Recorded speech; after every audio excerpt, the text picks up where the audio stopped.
here on another live on Thursday, March 27th. And this is episode 23. I got a light on my face. Look at that. Ooh. We are episode 23 in the day of the life of an adjuster. And we are on a long drive home, hour and a half to get back home after inspecting 3 houses. So it is what it is. Another day. Yeah, so we're going to do a long stream this one. This one's going to be over an hour and 20 minutes maybe we'll do a live stream for, because we're a long way from home this time. So if you guys have any comments or questions, make sure you leave them in the Hasadia. Nice. Hey, how's it going? Thanks for joining me. You're the first one. You must have the alert or the bell on for live streams. Very good. Yeah, it's good. Good day. Thursday. It's past hump day. Now we're in Thursday. And beautiful day. I was sitting at 55 degrees in Greensboro again. We're over here again, hour and a half away from the house, doing hailstorm claims. I saw some big hail today. I should have done a video, but I wasn't up to it. Feeling really low in energy today. Oh, good. I'm glad you get my notifications. Very good. So I was very low in energy today because I don't know if you guys knew this, but I'm doing a water fast, and this is day 3.5, and I am low on energy. Well, I don't know. I would say I'm low on energy after I have climbed 3 routes. But I was actually pretty high in energy first thing this morning and did really well. But right now I'm kind of dragging. Not hungry, just tired. So I'll go home and take a nap after I get home. Drinking my water, lots of water. It's so funny. When you're on a water fast, you, hold on a second.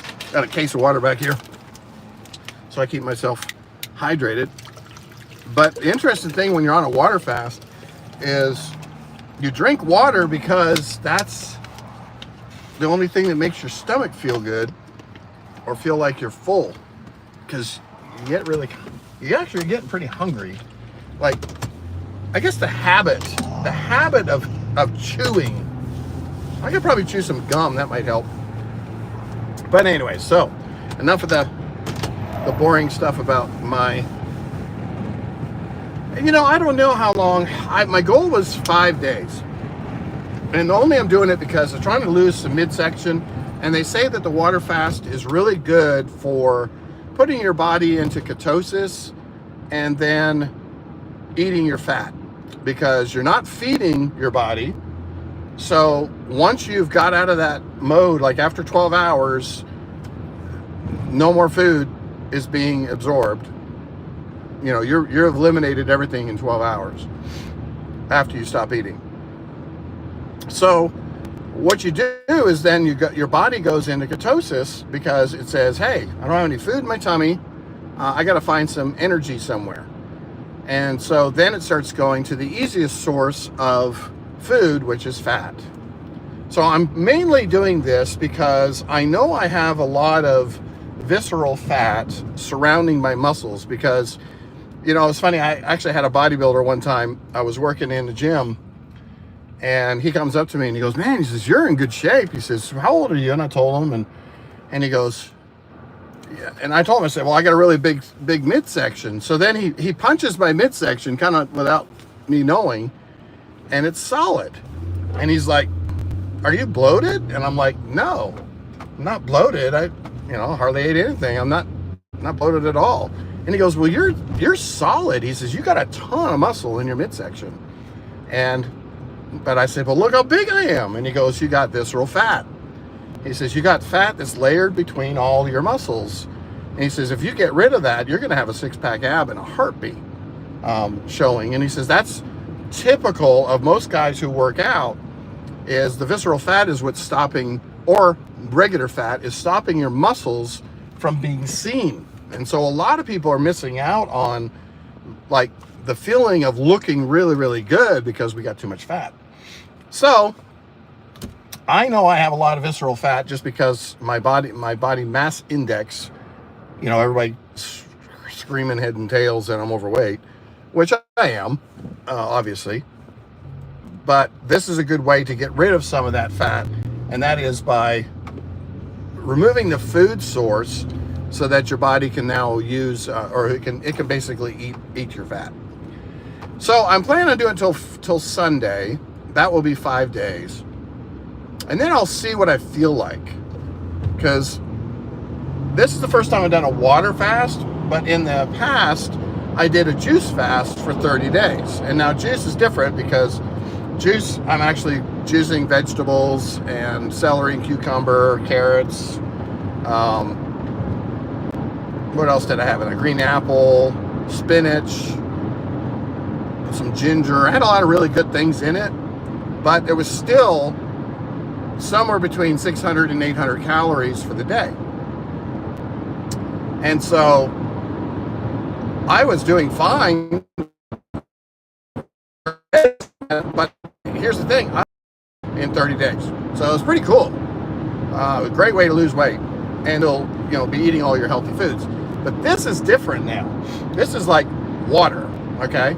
I can have black coffee, so I have 1 cup of black coffee a day, or I could have 2. It doesn't really matter. You can have as many as you want, but every time you drink coffee, you got to replace it with water because the coffee dehydrates you. So, and then you can have tea, like regular tea without sugar, like unsweetened tea. So you can have all of those things, but you can't have any food. No protein, no like protein shakes, nothing like that. You can't have any of that. And apparently, they say you're going to go into some serious fat burning mode after 3 days. Well, I can kind of feel that. Because my body is tired, I have a feeling that my body is changing the way it's burning energy, and now it's looking for that fat to burn, and it's just a different feeling because I've never really had that, burning fat feeling before. Anyway, so that's what I'm doing. So yeah, after today, did three claims today. I think I have 2 tomorrow,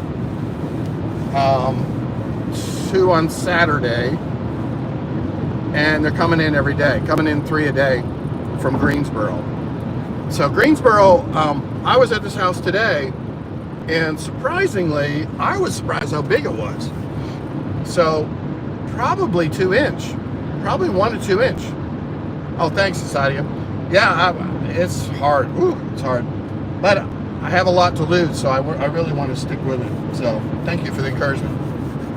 Yeah, so the hail was actually pretty large. I was surprised because it got, screens, siding, those metal window wraps. It got those, all the shingles, and we're talking a hit like every 3 inches. So crazy amount of hail. Like the intensity of the hail was pretty intense. Like here you're marking a test square and you only have to do a 2x2 because you got like 30 hits in a 2x2. so anyways, and then the people are showing me photos and the whole grass is white, solid white. That's how much hail they got. It's small stuff, and some of it was big, obviously, but they had some hail. I mean, that's not like a little scattering on the grass. We're talking solid snow of grass. The grass was totally covered in white. So they had a lot of hail. So it was really good. I hate to drive, especially doing it every day. It gets old doing it every day. But the lives help, because that allows us to burn some time and not be but if I was just sitting here driving every day, my problem is that I would probably speed. So this is keeping me, put the cruise on, just leave it alone. This way it keeps me from speeding. Because once you do the same trip over and over again, you're kind of anxious to get home. I hate to say it. So that's when I was in college, I was driving a couple hours to college every weekend. Then I ended up speeding. So You're leaving a claim, so can't chat. I'll be listening. All right, DV8, good to see you. You the man. You the man. Thanks for joining anyways. Appreciate it. Yeah, so this one, so the 3 claims, they were decent roofs. The reason why it made it harder on these ones, and this is the part that when you start getting into some of the rural areas of town, then everybody starts having these outbuildings, lots of outbuildings. And I'm telling you, I went to one, they had 3 outbuildings. So you're basically doing 4 roof inspections for 1 inspection. And yes, granted, you're getting 3 squares of shingles on there or whatever, but oh, every carrier that I work for, they want the pitch gauge, the shingle gauge, the drip edge picture, all, overview pictures, the 10 hits, all this stuff. They want them all. So there's no cutting corners on sheds even, because they want the full inspection done. All the sides, the screen, they had screens damaged on the shed. I was looking for the paint, didn't see anything there, but it's kind of a bummer when you have all those outbuildings. Now, I had an outbuilding yesterday that had metal roof. They got totally hammered. That was nice. That was $4,000 for the metal roof that I got to replace. That adds up on the estimate nicely. So that's kind of cool. So yeah, you just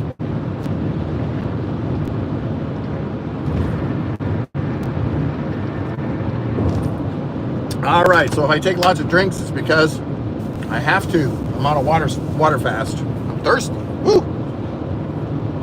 I don't know if I'm thirsty or it just feels like it's the right thing to do.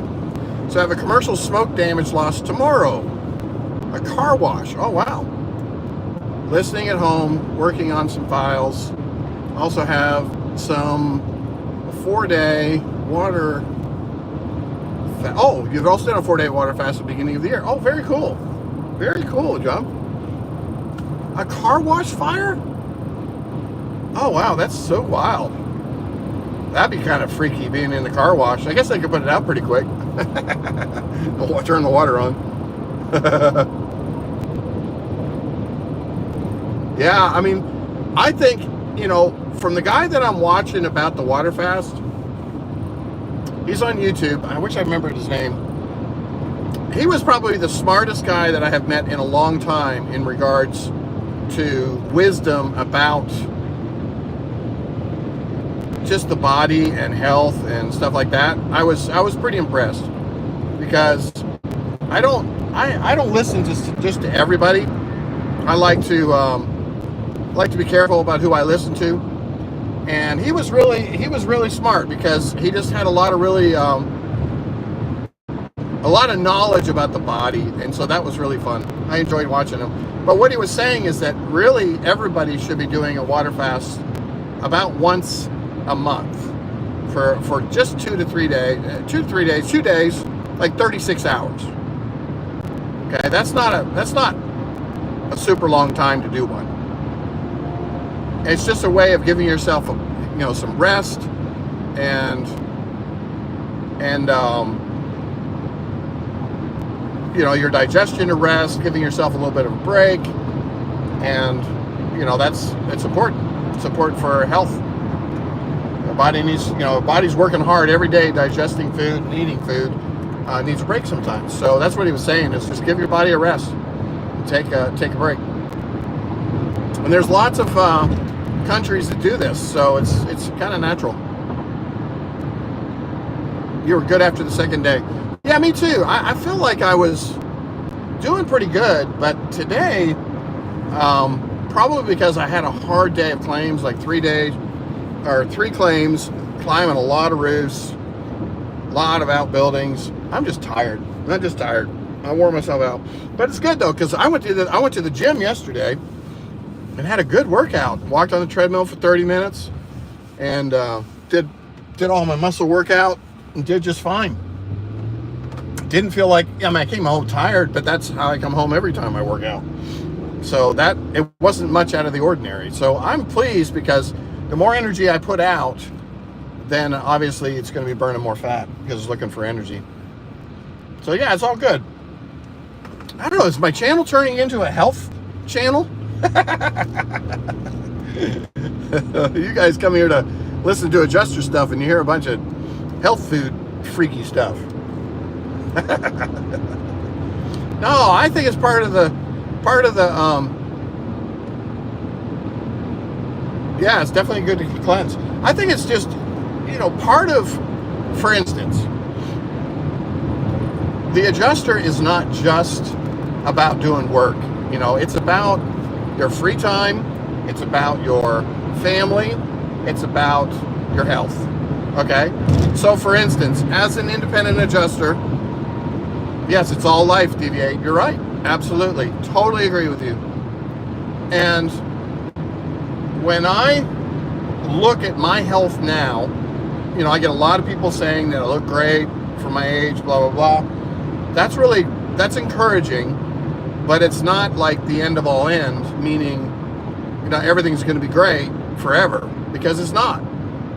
If you don't take care of your body when you're younger, and you're going to have problems when you're older. And it's like, you know, I was talking to a guy just at the last inspection. He was a roofer, and he was telling me that, you know, he just, when he hit 30, I think he's only 30, 32, when he hit 30, he felt like things changed, and that, you know, he started putting on a little weight, and he couldn't eat every single thing that he felt like eating because he would noticeably gain weight. And I was like, absolutely. And I said, when you hit 40, it's even worse. And when you hit 50, it's even worse. And so everything changes every 10 years or so with your metabolism and the way your body works, your aches and pains. So that's why I want to continue working out in the gym, is because I really want to be climbing roofs for a long time. I don't really want to give it up and say I'm never going to climb roofs again, because I have a feeling that my entire physical ability and, you know, my coordination and all those things will start to change if you don't push yourself physically, meaning doing things like climbing ladders and you know, and physically doing things. You're going to deteriorate. And so I kind of feel like if I can still climb a roof at 70 and I don't have vertigo, I'm still going to be doing it. Now, probably not as much, but I certainly want to do it because I love it. I really enjoy it. What I noticed after 4 days, a better mental clarity. Okay, very good. That's true. Every decade for sure. Yeah, you're right. Well, you do look good for pushing close to 60. Well, thanks, John. Appreciate that. Yeah, 58 next month, guys. April 10th. I am 58. So, and I do not feel 58, guys. I hate to say this, but if you take care of yourself and eat right, like I told you guys, I eat organic as much as possible. I eat grass-fed beef. I eat cage-free eggs. Yeah, eggs are $9 a dozen. Stupid price. Now they're down a little bit more. Now they're like 7 or 8, but yeah, it's a lot. But I eat right, and I really believe that it makes you feel better over the long time. And so I've noticed it. Now, do I cheat? Absolutely. I cheat. I love Mexican food, and actually it's probably pretty good stuff in Mexican food. But yeah, I eat pizza every Friday. Friday is my pizza night. And so I eat that, and I go to Panera Bread, which is kind of a greasy sandwich, but an Italian sub there. It's really good. And I have that, but I have a salad with it. So I try to complement things that I eat bad with things that are good. And I like cookies, but I'm not a dessert guy. Like, I don't like sweets as much. I don't like cake and pies and all. I'll eat them at Christmas and Thanksgiving, but I'm just not somebody into like putting out a Twinkie or something. I just don't like any of that stuff, or cupcakes or any of those things. I just don't like those. Now, I like cookies, but I don't eat them all the time. So cookies are good, but like I said, you don't have to be absolutely die hard about what you eat. It's a balance, but the majority of your balance should be that you're eating good food. And staying away from hormones, that's, you know, all your processed food has so many hormones, bad preservatives, and things in it. And I say, no wonder we don't feel good. I'm hoping that this new Kennedy guy will do some work on our food for our country, in order, you know, change some of the reasons that are not allowed. Do you know that in Europe, it's really interesting, but in Europe they compared a lot of the labels for food and compared like the same thing, like Ritz crackers or whatever, and all the preservatives that we have are not in theirs over there. Like, they don't have a lot of the poisons that we put in our foods here. They don't have over there. So how is that? So I don't know. Kind of makes you scratch your head a little bit and go, well, I wonder if people are trying to kill Americans. Who knows? But anyways, you guys have any questions, don't hesitate. Make sure you hit the like button if you're interested in supporting me, telling me that I'm telling you something you like to hear. Love to see you guys like my videos, like the lives. We're going to be on here for another hour. Got a long drive home from Greensboro after looking at 3 homes. So I ran into a roofer today. He's kind of the guy that you want to set straight right from the beginning. Okay, so he came in hot and heavy right from the start, telling me that he had approved every house in the neighborhood. There's tons of hail damage. You know, if I don't see it, you know, there's probably something wrong with your inspection. I mean, telling me all this stuff before, I never met him before, and he's telling me all this stuff before I even got out of the car almost. And so I said, okay, well, you know, I told him, I said, well, you know, independent adjustings are, you know, we look at each house independently. I said, the hail has to stop somewhere. It doesn't just go on forever. So I said, we will do a thorough inspection and we'll take a look at everything. Yeah, things that make you go, yeah, trust me, this guy, it got worse. So I'm walking up to the house, you know, to get started. You know, the homeowner was not home, so we didn't have to introduce ourselves. And so I'm walking up, and this guy is 2 feet off my left shoulder. 2 feet. I mean, he was so close. It was like, you get that feeling like somebody's following you. That was really, it was right there. I was like, I said, all right, well, I'm gonna get started on the, you know, so I walk up to the front right of the house to look at the downspout. He's still on, and I'm taking a picture of the hail ding that's at the top of the gutter, and he's reaching over my shoulder and saying, see that one up there? And I said, hold on a second. And this is how I did it. I freaked out, because this is how you handle those guys that are like that. I said, hold on. I said, I just got here. And I said, this is my turn. Okay? My turn. You already had your look. You know, don't do that. And he jumped back out of his skin. Oh, I'm sorry. I didn't mean to get in your space. And I said, you're in my space. I said, let me do this inspection. And if I have any questions, I'll let you know, okay? You know, we'll go over and see if I missed something. Oh, cool. So then he goes back out to the car. I thought I was done with him. So sure enough, you know, I got done the front inspection. I turned the corner to go to the left inspection, left side, and there he is again. 3 feet from my right arm. I mean, this guy, he didn't get it.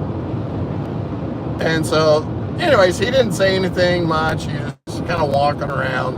But he was so close to me. He was in my personal space. And it was just awkward. Now, he didn't say anything for the rest of the inspection, which was good. So he learned at least that. You know, I freaked him out enough. But he was there to make sure that I saw everything that he saw.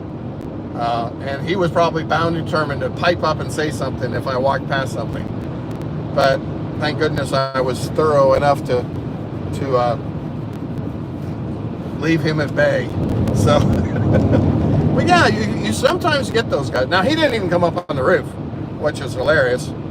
He was so worried about the outside that he didn't even come up on the roof with me. He did set me a ladder up, which was nice. So I'll use their ladder if it's not the telescopic ladder. I don't mind. I'll still bungee their ladder. I don't mind using their ladder, but I'll still bungee it. But I don't use the telescopic ladder. That's a death trap. So for those guys who use telescopic ladders, please, please, please put that on eBay and sell that thing. Facebook Marketplace, whatever. That's a death trap, guys. I've heard too many stories of guys saying it dropped down while they were on it because the clips wear out. Okay, this is one that pops up and gets smaller and smaller as you go up on it. And some of the guys who've had the ladder a while say that the clips wear out and they don't hold. So why would you want a ladder that has the potential at any time to drop down while you're standing on a rung? Or not standing on a rung. You could be 5 rungs above the rung that gave way. So why would you want to be on a ladder when the ladder collapses on you? It's like, that is the freakiest feeling that I could possibly ever imagine. And it's interesting because I talked to several, I think it's been about 5 or 6 guys now that have those ladders. And I said, has it ever dropped down on you? And he goes, oh yeah, if you don't put the clips in right. And I said, what do you mean put them in right? I said, didn't you think you had it in right to begin with? And he goes, yeah, I thought I had it in right. And you're still using that ladder? It's like, oh my goodness. Yeah, no telescopic ladder. No, you're right, Sadia. Woo, scary. And these guys use these ladders on a double pull too. Like put it up on a porch and climb up there. And I'm thinking, wow, you fall off that ladder and then you fall off the porch. So that's a double whammy there. That's not going to feel good. So my goal as an adjuster is to never fall off the roof. I've only slipped off a ladder that a guy was supposed to be holding as a double pull, and he wasn't. And so I fell to the porch off the ladder because the ladder slipped. So it kind of fell down and I landed on the ladder. So I didn't really fall off the ladder. I kind of fell down onto the ladder, kind of slipped off because he wasn't holding the bottom feet like he said he was going to. And anyways, and I had it bungeed and I ended up ripping the gutter off the house. So it was just an older house. It was really a bad shingle. But I trusted him. And unfortunately I don't like trusting roofers that much because sometimes they let you down. So, and I don't like climbing my ladders, especially climbing my double pulls. Yeah. PAs use them. Oh yeah, I bet you're right. Well, people love them because they fit into your car so compactly, you know, and you can get on a lot of roofs with them. So that's why they use them. But they're just really unsafe. And it's a bother. It's a bother carrying around the big ladder. Don't get me wrong. It's never fun to have to pull that, especially you got to pull it around the back of the house to get access. Hauling that ladder is not fun, but it's better than falling. So yeah, only use your ladder. Yeah, I don't mind using somebody else's ladder on a 1-story, and I'll use their ladder on when they come out and bring their 2-story, big ladder. I'll do that. I mean, it's just ladder safety as long as you climb the ladder right. Oh, I'll tell you a funny story. Years ago,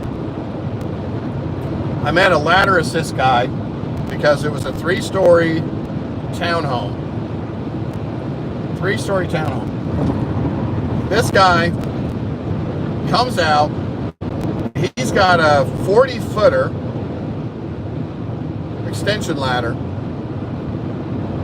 and then he attached another 8-foot ladder on the end of it using a jimmy rig kind of bracket. Like, just put a metal bracket in, screwed 4 bolts into it, and attached it to the end of his extension ladder. Hey, good morning, Steven. Thanks for joining me. So anyways,